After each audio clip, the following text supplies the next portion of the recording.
Hi everyone, I'm Cadence. I stream tutorials and other kind of content every Thursday at the Twitch link below. Today, I'm going to walk you through a mini tutorial about something I wish I knew when I started playing. It involves a mechanic you probably already know about, but not well enough to actually apply it. So there will be moments where your opponent slams onto the ground and you'll be crouching near them because you're anticipating that they will be doing their get-up attack. Waiting in crouch and purposely getting hit before counterattacking is actually a very powerful counterplay, but it can require some repositioning. As we see here, Sheik is throwing Falcon onto the ground, crouching, taking a hit, and then responding. You probably know this better as crouch canceling. It's super powerful, and it involves letting your opponent do their laggy hit on you, then you move in before they have a chance to react. However, occasionally, you won't be facing the right way when your opponent slams onto the ground. Here we have Falcon landing behind us, and at this point Sheik doesn't have a good forward move, and she is not facing the right way. In retrospect, I could use Marth to better illustrate it, but let's just assume that Sheik cannot attack their opponent from behind themselves.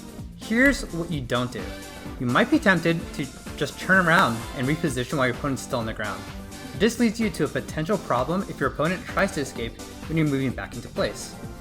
So in this clip here, we have Sheik down throwing Falcon, Falcon slamming onto the ground, Sheik realizing that she's facing the wrong way, tries to turn around, and then Falcon uses their get-up attack.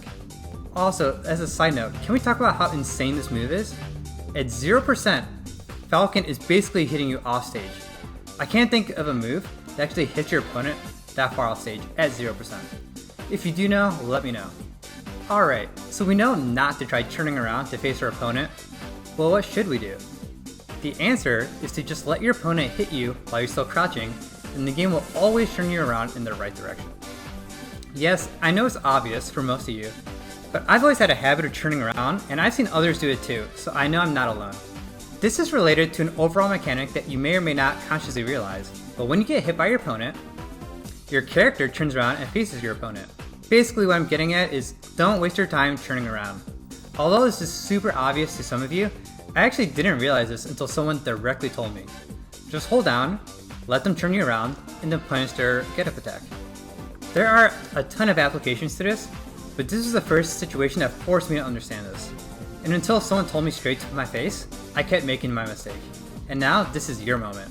I described a defensive scenario, but this comes up in offensive scenarios as well. Alright, so consider this. You have Sheik very obviously trying to back air you off of a platform.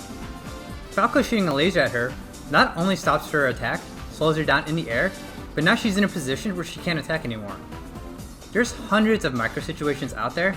As long as you understand that getting hit by anything will turn your character around, you'll start to notice this everywhere. This position is super annoying as Sheik, because my back air is really my only plan to safely get down. If I didn't, even if I perfectly knew what was going to happen, I would have to re-fast fall and then fair or something in a handful of frames, 20 frames. So keep this in mind when you need to turn your opponent around.